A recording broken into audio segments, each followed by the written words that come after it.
जय श्री राम कृष्ण वंदे जगत गुरु। भजन भागीरथी के अविरल परवाह में आप सर्व आत्मीय बंधुओं का हार्दिक स्वागत है, अभिनंदन है। सदा की भांति आज की नित्य सत्संग का प्रसंग है योग वशिष्ठ का वैराग्य प्रकरण, जिसका 9वें सर्ग से हम शुभारंभ करने जा रहे हैं। यह प्रभु श्री राम को ब्रह्म ऋषि वशिष्ठ द्वारा सुनाया गया तत्व ज्ञान का एक अनुपम और अद्वितीय ग्रंथ है। श्री राम जय बोलो श्यावर रामचंद्र भगवान की जय हो। ब्रह्म ऋषि वशिष्ठ जी महाराज की जय हो। देव स्वरूप राजा दशरथ की जय हो। अयोध्या धाम की जय हो। जय हो। तो आज हम विश्वामित्र का रोष वशिष्ठ जी का राजा दशरथ को समझाना, राजा दशरथ का श्री राम को बुलाने के लिए द्वारपाल को भेजना तथा श्री राम के सेवकों का महाराज से श्री राम की वैराग्यपूर्ण स्थिति का वर्णन करना। श्री वाल्मीकि जी कहते हैं, भरद्वाज सिनेवस नेत्रों में आंसू भरकर राजा द्वारा कही गई इस बात को सुनकर विश्वामित्र कुपित हुए। उन भूपाल से इस प्रकार बोले, राजन मैं आपकी मांग पूरी करूंगा। ऐसी प्रतिज्ञा करके आप उसे तोड़ रहे हैं। इसका मतलब यह हुआ कि आप सिंह होकर आप सिंहार बनना चाहते हैं। रघुवंशियों के लिए व्यवहार अनुचित है, इससे तो इस कुल की मर्यादा ही उलट जाएगी। शीत रश्मि चंद्रमा से कभी उष्ण किरणें नहीं प्रकट होती है। आपसे ऐसे व्यवहार की कदापि आशा नहीं की जाती। राजन, यदि आप अपनी प्रतिज्ञा की पूर्ति करने में असमर्थ है तो मैं जैसे आया था उसी तरह लौट जाऊंगा। ककुत्स वंशी नरेश, आप अपनी प्रतिज्ञा से भ्रष्ट होकर बंधु बांधवों के साथ सुखी होइए। महामुनि विश्वामित्र को क्रोध से आक्रांत जान उत्तम व्रत का पालन करने वाले धैर्यवान और बुद्धिमान वशिष्ठ जी बोले, राजन आप इक्ष्वाकु कुल में साक्षात दूसरे धर्म के सम्मान उत्पन्न हुए हैं। आप श्रीमान दशरथ तीनों लोकों में सदन उचित सद्गुणों से विभूषित हैं, धैर्यवान तथा उत्तम व्रत के पालक हैं। आपको धर्म का त्याग नहीं करना चाहिए। आप धर्म और यश से संपन्न होकर ही तीनों लोकों में विख्यात हुए हैं। अपने धर्म को समझिए, उसका परित्याग न कीजिए। ये मुनि तीनों लोकों का शासन करने में समर्थ हैं। आपको इनकी आज्ञा का पालन करना चाहिए। राजन, करूंगा। ऐसी प्रतिज्ञा करके यदि आप उसका पालन नहीं करते तो ये मिथ्या भाषण आपके इष्ट और आपूर्ति यानी यज्ञ याग आदि तथा वापी कूप आदि के निर्माण से होने वाले पुण्य को हर लेगा। इसलिए श्री राम को विश्वामित्र जी के हाथ में सौंप दीजिए। आप इक्ष्वाकु वंश में उत्पन्न हुए, स्वयं विख्यात राजा दशरथ हैं। यदि आप अपने वचन का पालन नहीं करते तो दूसरा कौन करेगा। यह विश्वामित्र जी धर्म के मूर्तिमान स्वरूप है। यह बल और पराक्रम से संपन्न वीर पुरुषों में श्रेष्ठ है। संसार में सबसे अधिक बुद्धिमान है तथा तपस्या के परम आश्रय है। सरासर प्राणियों सहित त्रिलोकी में यह प्रसिद्ध है कि यह विश्वामित्र जी नाना प्रकार के अस्त्रों को जानते हैं। जिन अस्त्रों का इन्हें ज्ञान है उन्हें दूसरा कोई पुरुष न तो जानता है और न भविष्य में जान सके। देवता, ऋषि, असुर, राक्षस, नाग, यक्ष और गंधर्व यह सब एक साथ मिलकर आ जाए तो भी वे विश्वामित्र मुनि की समानता नहीं कर सकते। जिन दिनों ये विश्वामित्र जी राज्य करते थे उन दिनों इन्हें इनकी तपस्या से संतुष्ट हुए रुद्रदेव ने कृषस्व द्वारा उत्पन्न किए गए अस्त्रों का दान किया। वे अस्त्र दूसरों के लिए अत्यंत दुर्दयी हैं। उन अस्त्रों के अभिमानी देवता कुशस्व के पुत्र है और संगार करने में प्रजापति के पुत्र रुद्रदेव की समानता। उन कांतिवान महातेजस्वी और बल विक्रमशाली अस्त्र देवताओं ने सदा इनका अनुसरण किया है, क्योंकि इन्होंने अपनी तपस्या के प्रभाव से उन्हें सदा के लिए वश में किया। यह विश्वविख्यात महातेजस्वी विश्वामित्र ऐसे महान शक्तिशाली है, अतः श्री राम को इनके साथ भेजने में आप अपने हृदय को व्याकुल न होने दें। यह महामुनीश्वर महान प्रभावशाली है। साधु स्वभाव वाले नरेश, ये जिस पुरुष के समीप खड़े हो वह मृत्यु के आ जाने पर भी तो अमरतः को ही प्राप्त होगा। अतः आप मूढ़ मनुष्य की भांति अपने मन में दीनता को स्थान न दीजिए। भरद्वाज वशिष्ठ ऐसी बातें कहकर समझाने लगे, तब राजा दशरथ का चित्त प्रसन्न हो गया। उन्होंने अपने पुत्र श्री राम तथा लक्ष्मण को बुलाने के लिए द्वारपाल को पुकारा। प्रतिहार तुम सत्य पराक्रमी महाबाहु श्री राम और लक्ष्मण को विश्वामित्र के पुण्य में यज्ञ की निर्विघ्न सिद्धि के लिए शीघ्र यहाँ बुला लो। महाराज के इस प्रकार आज्ञा देने पर द्वारपाल अंतःपुर के श्री राम मंदिरों में दो ही घड़ी में वहां से लौटकर भूपाल से बोला, देव अपने बाहुबल से समस्त शत्रुदल का दर्प दलन करने वाले महाराज जैसे भ्रमर रात को कमल में बंद होकर उदास बैठा रहता है, उसी प्रकार श्री रामचंद्र जी भी अपने भवन में अनमने होकर बैठे। द्वारपाल के यह कहने पर उसके साथ आए हुए श्री राम के समस्त सेवकों को महाराज ने आश्वासन दिया और कर्मा से उनका समाचार पूछा, राम कैसे है, उनकी ऐसी अवस्था कैसे हो गई है। भूपाल के इस तरह पूछने पर श्री राम के सेवकों ने दुखी हो उनसे कहा, देव आपके पुत्र श्री राम का शरीर अत्यंत कृष्ण, उनके खेद से हम लोग भी इतने खिन्न हो गए हैं कि हम लोगों का शरीर भी गलकर सड़ी के समान पतला और हम किसी तरह से ढोए जा रहे हैं। कमल नयन श्री राम जब से ब्राह्मण के साथ तीर्थ यात्रा से लौट कर आए हैं तभी से उनका मन बहुत उदास रहता है। जो वस्तु उपयोग में लाने के योग्य स्वादिष्ट सुंदर और मनोहर है उसी से वे इस तरह खिन्न हो उठे, मानो उनके नेत्रों में आंसू भर आए हो। भोजन सया सवारी विलास स्नान आसन उत्तम कार्य या वस्तु के प्रस्तुत होने पर भी वे उसका अभिनंदन नहीं करते, उसकी ओर से विरक्त हो जाते हैं। संपत्ति से विपत्ति से घर से तथा विभिन्न चेष्टाओं से क्या होने जाने, क्योंकि सब कुछ मिथ्या है ये कहकर वे चुप और अकेले बैठे रहते हैं। परिहास होने पर वे प्रसन्न होते हैं, परिहास होने पर वो प्रसन्न नहीं होते। भोगों में उनकी आसक्ति नहीं है, किसी प्रकार के कार्यों में उनकी प्रवृत्ति नहीं होती है, वे सदा मौन भाव का ही अवलंबन किए रहते हैं। एकांत में विभिन्न दिशाओं में नदियों के तटों पर जंगलों में गहन वनों में उन्हें सुख मिलता है, वहीं उनका मन लगता है। भोपाल वे पहनने के वस्त्र खाने पीने की वस्तुएं न लेकर सदा उनकी ओर से विमुख ही रहते हैं। उस विमुक्ता विरक्ति के द्वारा सन्यासी या तपस्वी के आचार का अनुसरण करते हैं। जनेश्वर श्री रामचंद्र जी निर्जन स्थान में अकेले ही रहकर न कभी हंसते हैं, न गाते हैं, न रोते हैं, सदा परमासन लगाए शून्य चित संकल्प रहित हो केवल बैठे रहते हैं। न किसी बात का अभिमान करते हैं, न राजा होने की अभिलाषा रखते हैं, न सुख प्राप्त होने पर प्रश्न होते हैं, न दुख मिलने पर विषाद ही करते हैं। हम नहीं समझ पाते कि वे कहाँ जाते हैं, क्या करते हैं, क्या चाहते हैं, किसका ध्यान करते हैं, कहाँ आते हैं, किस तरह किसका अनुचरण करते हैं। वे प्रतिदिन दुबले हो रहे हैं, रोज रोज पीले पड़ते चले जा रहे हैं और नित्य प्रति उनका वैराग्य बढ़ता ही जाता है। राजन सदा श्री रामचंद्र जी का अनुसरण करने वाले ये शत्रुघ्न और लक्ष्मण जी भी उन्हीं के समान दुर्बल होते जा रहे हैं। श्री राम अपने पास रहने वाले सुहृद जनों मित्रों को यह उपदेश देते हैं कि यह भोग ऊपर ऊपर से मनोरम दिखाई देते हैं, वास्तव में नश्वर है, अतः इनमें तुम लोग अपना मन न लगाओ। हम लोगों ने आया सहित परम पद की प्राप्ति से दूर हटाने वाली श्रेष्ठों द्वारा ही अपनी सारी आयु व्यर्थ बिता दी। इस प्रकार मधुर और स्फुट वाणी द्वारा ही बारंबार गुनगुनाते रहते हैं।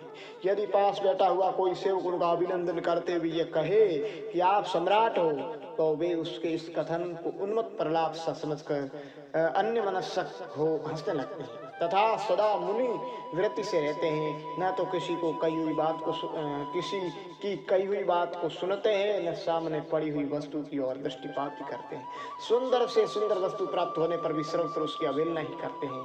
जैसे मेघ द्वारा बरसाए गए जल की धाराएं किसी बड़े भारी दुर्भेद्य पत्र का भेदन नहीं कर सकती, उसी प्रकार कामदेव के कांतिमती वनिताओं के बीच में रहते हुए भी श्री रामचंद्र जी के मन का भेदन नहीं कर पाते हैं। धन आपत्तियों का एकमात्र स्थान है और तू इसकी इच्छा क्यों करता है। श्री रामचंद्र जी सबको ऐसी ही शिक्षा देते हैं और अपना सारा धन उसकी इच्छा रखने वाले दीन याचकों को बांट देते हैं। यह आपत्ति है, यह संपत्ति है। इस प्रकार की कल्पनाओं के रूप में केवल मन का मोह ही प्रकट होता है, अज्ञान ही प्रकट होता है। इस तरह के श्लोकों को वे सदा गान किया करते हैं।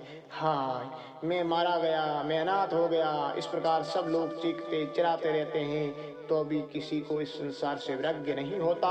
ये कितने आश्चर्य की बात है। श्री राम प्राय ऐसी ही बातें कहा करते हैं। फिर आगे, विश्वामित्र आदि की प्रेरणा से राजा दशरथ का श्री राम को सभा में बुलाकर उनका मस्तक सूंघना और मुनि के पूछने पर श्री राम का अपने विचार मूलक वैराग्य का कारण। श्री राम श्री राम।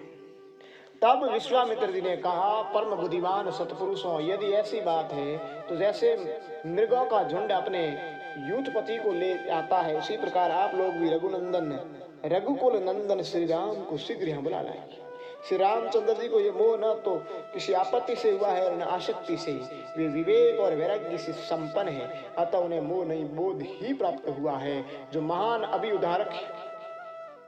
इस विचार मूलक मोह का युक्ति द्वारा निवारण कर देने पर रघुकुल नंदन श्री राम हम लोगों की भांति परम पद में प्रतिष्ठित हो जाएंगे। हमारे उपदेश से वास्तविक बोध का उदय हो जाने पर श्री रामचंद्र जी अमर पीवी पुरुष की भांति सत्यता,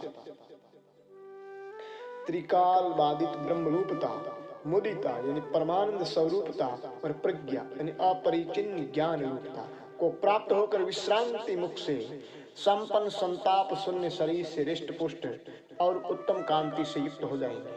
फिर तो मन में अपनी पूर्णता का अनुभव करते हुए माननीय श्री रामचंद्र जी अपने वर्ण और आश्रम के अनुसार प्राप्त होने वाली व्यवहार परंपरा का निर्बाध रूप से पालन करने लगे। वे महान सत्व गुण से युक्त तथा लोकव्यापी निर्गुण सगुण रूप पर ब्रह्म परमात्मा के ज्ञान से संपन्न हो जाएंगे। उन्हें सुख दुख की दशाएं नहीं प्राप्त होगी। वे मिट्टी के ढेले पत्थर और सुवर्ण में कोई अंतर नहीं देखेंगे। इन सब को सम्मान समझें। मुनीश्वर विश्वामित्र के यूं कहने पर राजा दशरथ बड़े प्रसन्न हुए, मानो उनका सारा मनोरथ पूर्ण हो गया।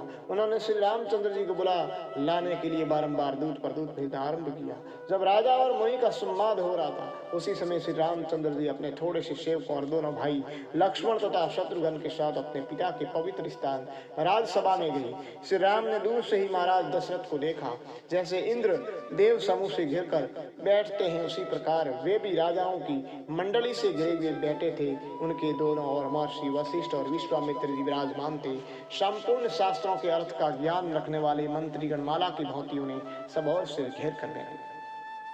इधर वशिष्ठ विश्वामित्र आदि ऋषियों तथा दशरथ आदि राजाओं ने भी कुमार कार्तिक के समान सुंदर श्री रामचंद्र जी को दूर से ही अपने पास आते। वे सौम्य और समदर्शी थे। उनकी आकृति मंगलमय ही थी। उनका हृदय विनीत भाव से युक्त उदार था। शरीर कांतिमान शांत दिखाई देता था। तब वे परम पुरुषार्थ के भाजन यानी परमार्थ स्वरूप थे। पवित्र गुण वाले पुरुषों के आश्रय थे। समस्त सद्गुणों ने मानो एकमात्र महान सत्व गुण के लोग से उनका आश्रय ले रहा। मनीश्वर विश्वामित्र जब राजा से पूर्व बातचीत करते हुए श्री राम को बुलाने का अनुरोध कर रहे थे, तो उसी समय कमल नेहन श्री रामचंद्र जी पिता के चरणों में प्रणाम करने के लिए उनके सामने आए। सबके सूर्य श्री राम ने पहले पिता के चरणों में मस्तक झुकाया। तदंतर माननीय पुरुषों द्वारा भी मुख्य रूप से सम्मानित होने वाले दोनों मुनि वशिष्ठ और विश्वामित्र जी को प्रणाम। इनके बाद अन्य ब्राह्मणों, बंधु बांधवों, गुरुजनों का अभिवादन किया।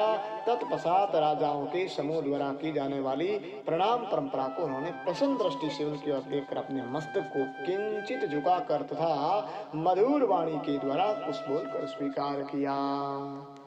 तो इसके बाद दोनों महर्षियों ने श्री रामचंद्र जी को आशीर्वाद दिया। तदंतर जिनके हृदय में अत्यंत समता का भाव भरा हुआ, वे देवोपम सुंदर श्री राम अपने पिता की पवित्र सन्निधि में आए। उस समय भूपाल दशरथ ने अपनी चरण वंदना करने वाले पुत्र को हृदय से लगाकर उनका मस्तक सूंघा। इसी तरह शत्रु वीरों का श्रृंगार करने वाले राजा दशरथ ने घनीभूत स्नेह से युक्त हो लक्ष्मण और शत्रुघ्न को भी हृदय से लगाया और उनके मस्तक सूंघे। फिर रामचंद्र जी पृथ्वी पर ही परिजनों द्वारा बिछाए गए वस्त्र के ऊपर बैठ गए। तत्पश्चात राजा बोले, बेटा तुम्हें विवेक प्राप्त हो गया है। तुम विविध कल्याण में गुणों के भाजन हो। तुम्हारे जैसे पुरुष बड़े बूढ़े लोगों, ब्राह्मणों, गुरुजनों की आज्ञा का पालन करते हुए पवित्र परम पद प्राप्त कर लेते हैं। जो लोग मोह का अनुसरण करते हैं उन्हें वो पद नहीं प्राप्त होता। वत्स तभी तक आपत्तियां दुर्बल एवं तुच्छ होकर दूर ही रहती है, पास नहीं फटकने पाती, तो जब तक कि मोह को फैलने का अवसर न दिया जाए। इसके बाद से वशिष्ठ जी ने कहा, महाबाहु राजकुमार, तुम बड़े शूरवीर हो। तुमने उन विषय रूपी शत्रुओं पर भी विजय पा ली है जो दुख की परंपरा के उत्पादक और बड़ी कठिनाइयों से नष्ट होने वाले। ऐसे प्रभावशाली होने पर भी तुम अज्ञानी मनुष्यों की योग्य विक्षेप रूपी अगणित तरंग मालाओं से युक्त तथा आवरण रूपी जड़ता एवं जड़ रूपता से सुशोभित होने वाले व्यामोह के समुद्र में आत्मज्ञान शून्य पुरुष की भांति क्यों डूबे जा रहे?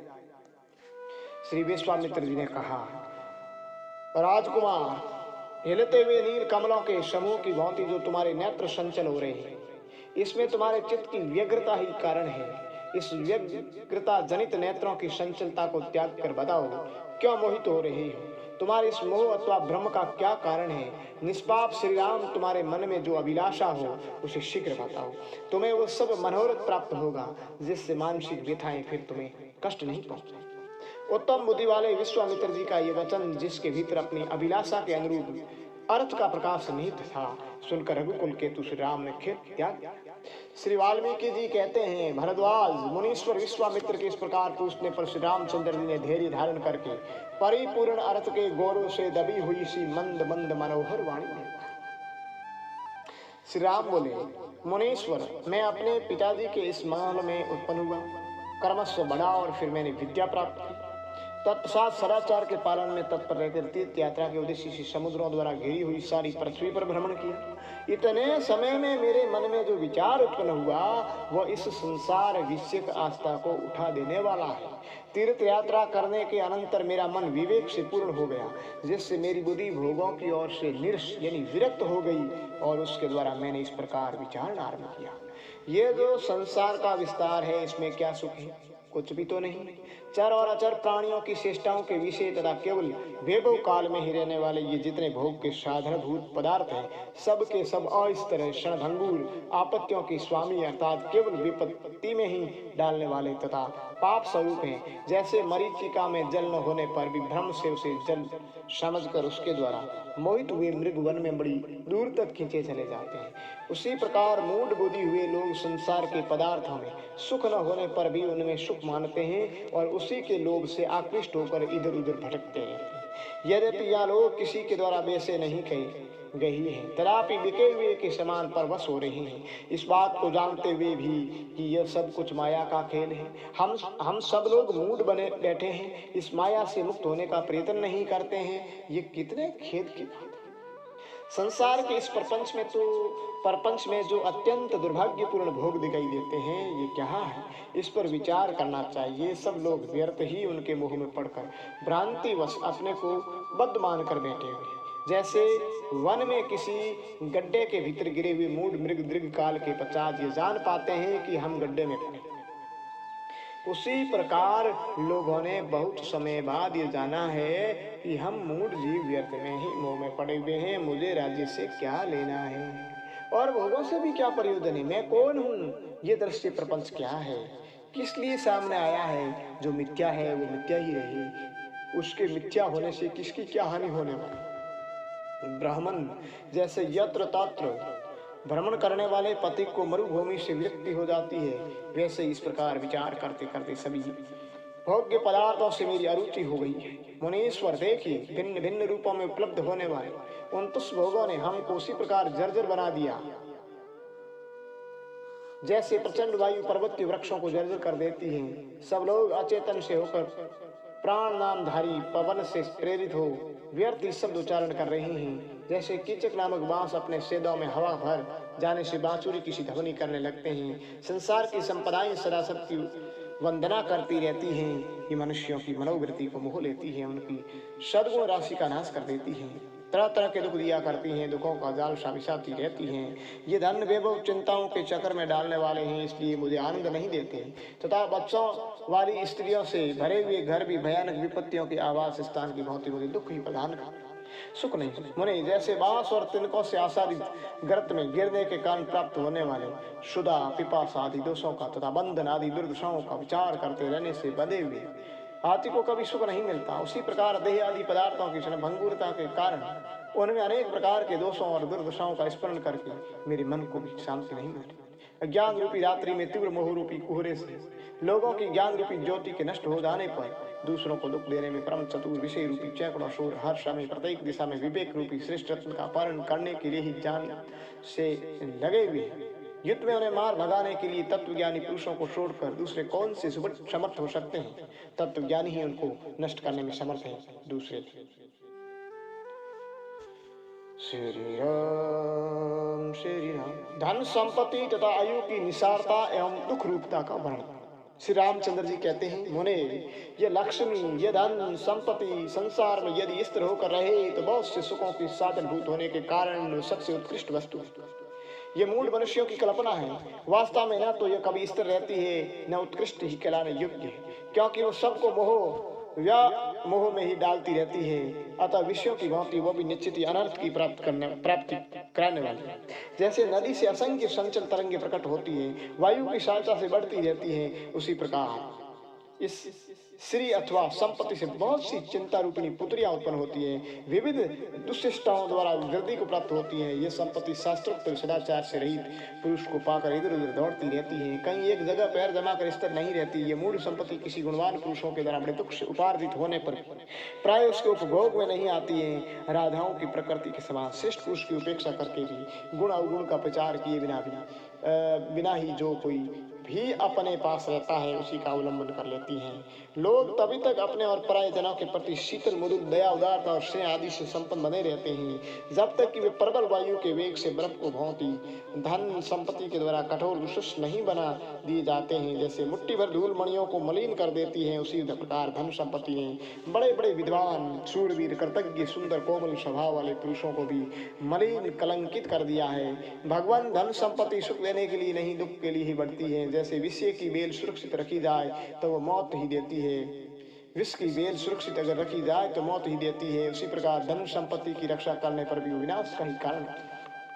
जो धन संपत्ति से युक्त होकर भी जनता की निंदा का पात्र न हो, शूरवीर होकर भी अपने ही मुंह से अपनी बड़ा चढ़ा प्रदर्शन न करता हो तथा स्वामी होकर भी समस्त सेवकों और परिजनों को समान दृष्टि रखता हो, ये तीन तरह के पुरुष संसार में दुर्लभ है। ये धन संपत्ति दुख रूपी सर्पों के रहने के लिए विषम और गहन गुफा है, ये दुर्गम गुफा है, भयंकर मान मोह रूपी गजराजों के निवास के लिए विंध्याचल की विशाल तटभूमि है। ये महान दुख देने वाली महान मोह से आवृत करने वाली है। शतकर्म रूपी कमलों को संकुचित करने के लिए रात्रि के समान है। दुख रूपी कुमुदों के विकास के लिए चांदनी का काम करने वाली है तथा उत्तम दृष्टि रूपी दीपक को बुझाने के लिए वायु के तुल्य है। धन संपत्ति भय और भ्रांति रूप बादलों की उत्पत्ति तथा वृद्धि करने वाली है। विषाद रूपी विष को बढ़ाने वाली है। विकल्प यानी संशय रूपी खेती की उपज के लिए क्यारी के समान है तथा खेद या कष्ट प्रदान करने के लिए भयंकर सर्पिणी के तुल्य है। वैराग्य रूपी लताओं को नष्ट करने के लिए ओले के समान है। काम आदि मनोविकार रूपी उल्लुओं को सबल बनाने के लिए अंधेरी रात्रि के तुल्य है। विवेक रूपी चंद्रमा को ग्रस लेने के लिए राहु की डाढ़ है। सौजन्य रूपी कमल को संकुचित कर देने के लिए चंद्रमा की चांदनी है। इतना ही नहीं, यह इंद्र धनुष के समान क्षण स्थायी विविध रंगों के कारण मनोहर जान पड़ती है तथा बिजली के समान चप्पल उत्पन्न होते ही नष्ट हो जाने वाली। प्राय जड़ ही इसके आश्रय हैं। ये एक रूप से कहीं क्षण भर भी नहीं ठहरती। पानी की लहर और दीपक की लोह के समान संचल है तथा जिन्हें जानना अत्यंत कठिन है। ऐसी असंख्य दुर्दशाओं की प्राप्ति कराने वाली है। ये धन संपत्ति मनोरम होने के कारण चित्तवृत्ति को अपनी ओर खींच लेती है। प्राय अनर्थकारी कर्मों से इसकी प्राप्ति होती है। प्राप्त होकर भी यह क्षण भर में नष्ट हो जाने वाली। मुने, जीव की आयु पत्ते के सिरे पर लटकते हुए जल बिंदु के समान अस्थिर है। वो उन्मत्त के समान असमय में ही इस कुचित शरीर को छोड़कर चल देती है। जिनका चित्त विषय रूपी विस्तर सर्पों के संसर्ग से सर्वथा जर्जर हो गया है, जिनमें प्रौढ़ आत्म विवेक का अभाव है, उन लोगों की आयु उन्हें कलेश देने वाली है। जो जानने योग्य वस्तु पर ब्रह्म परमात्मा को जान चुके हैं, उस अपरिचिन्न ब्रह्म पद में प्रतिष्ठित हैं, ऐसे महापुरुषों की आयु लाभ हानि एवं सुख दुख में चित्त की समान भाव से सुस्त रखने वाली होने के कारण सुखदायिनी है। महर्षि, हम लोग नपे तुले आकार वाले शरीर में ही यह आत्मा है, ऐसा निश्चय की बैठे। अतः संसार रूपी मेघ में बिजली के समान चमक कर विलुप्त हो जाने वाली इस क्षणभंगुर आयु में हम सुखी रहीं। शरद ऋतु के चिटपुट बादल, तेल रहित दीपक, जल की तरंग के समान चंचल आयु गई हुई सी दिख जाती है। तरंग को जल आदि में प्रतिबिंबित चंद्रमा को, विद्युत पुंज को और आकाश कमल को हाथ से पकड़ने का तो मैं विश्वास रख सकता हूँ, परंतु इस अस्थिर आयु पर मेरा कोई भरोसा नहीं। असंभव बातें भी भले ही संभव हो जाए, पर आयु को पकड़े रखना असंभव। जैसे खच्चरी दुख भोगने के लिए ही गर्भ धारण की इच्छा करती है, उसी प्रकार जिसका मन विश्रांति यानी तृष्णाओं से अत्यंत उपरत नहीं है, ऐसा मूर्ख मनुष्य कष्ट उठाने के लिए ही व्यर्थ आयु का विस्तार यानी अधिक काल तक जीना चाहता है। ब्रह्मन, इस संसार चक्र में जो देह रूपी लता है, ये सृष्टि रूपी समुद्र के जल का विकार भूत फैन, क्योंकि उसी के समान अत्यंत अस्थिर है, अतः इसमें अधिक काल तक जीवित रहना मुझे अच्छा नहीं लगता। वास्तव में वही जीवन उत्तम जीवन कहलाता है, जिससे अवश्य पाने योग्य वस्तु परमात्मा ज्ञान की प्राप्ति होती है, जिससे फिर शोक नहीं करना पड़ता, जो परम निर्वाण रूप सुख का स्थान है। यूं तो वृक्ष भी जीते हैं, पशु पक्षी भी जीवित रहते हैं, परंतु वास्तव में उसी पुरुष का जीवन सफल है जिसका मन मनन के द्वारा जीवित न रहे, अपनी अमनी भाव को प्राप्त हो जाए। संसार में उन्हीं जीवों का जन्म लेना सफल है, उन्हीं का जीवन श्रेष्ठ है जो फिर यहाँ जन्म नहीं लेते। शेष प्राणी तो बूढ़े गधों के समान है, जैसे गधे अधिक काल तक जीने पर भी उत्तम जीवन नहीं बिताते, उसी प्रकार जन प्राणियों का भी जीवन है जो इस अपवित्र देह को ही आत्मा मान बैठे हैं। अविवेकी मनुष्य के लिए शास्त्रों का अध्ययन भार रूप है, रागी यानी विशासित पुरुष के लिए तत्व ज्ञान भार है, अशांत मनुष्य के लिए मन भार है, जो आत्मज्ञान से शून्य है उसके लिए शरीर भार है, जिसकी बुद्धि दूषित है उस पुरुष के लिए रूप, आयु, मन, बुद्धि, अहंकार तथा श्रेष्ठता ये सब के सब उसी प्रकार दुखदायक हैं। जैसे बोझ ढोने वाले मनुष्य के लिए उसके सिर का बोझ कष्टदायक होता है, आयु कठोर परिश्रम और सुदृढ़ कष्ट देने वाली है, इसमें श्रम की निवृत्ति कभी नहीं होती, कामनाओं की पूर्ति का अभाव ही रहता है। ये आपत्तियों का परम आश्रय रोग रूपी पक्षियों का घोंसला है, जैसे बिल में विश्राम करने वाले विष किस तरह संताप देने वाले भयंकर सर्प वन की वायु का पान करते हैं, उसी प्रकार शरीर रूपी बिल में रहकर विश्व तुल्य दाह पैदा करने वाले भीषण रोग रूपी सर्प जीव की आयु का पान करते हैं। जैसे काट के छोटे छोटे कीड़े उसके भीतर रहकर पुराने पेड़ को सदा काटते हैं, उससे धूल सी गिराते रहते हैं, उसी प्रकार सदा पीप, रक्त और मल बहाने वाले देह के भीतर निवास करने वाले दुष्ट रोग आदि दुख निरंतर आयु का उच्छेद करते रहते हैं। जैसे बिल्ली चूहे को शीघ्र निगल जाने के लिए उत्कट अभिलाषा के साथ निरंतर उसकी ओर ताकती रहती है, उसी प्रकार मृत्यु भी आयु को अपना ग्रास बनाने के लिए ही सदा उसकी ताक में बैठी रहती है। इस संसार में यह आयु जिस प्रकार स्थिरता और सुख के द्वारा सदा के लिए परित्यक्त है, अत्यंत तुच्छ गुणहीन तथा मृत्यु की भाजन है, वैसी दूसरी कोई वस्तु नहीं है। श्री राम।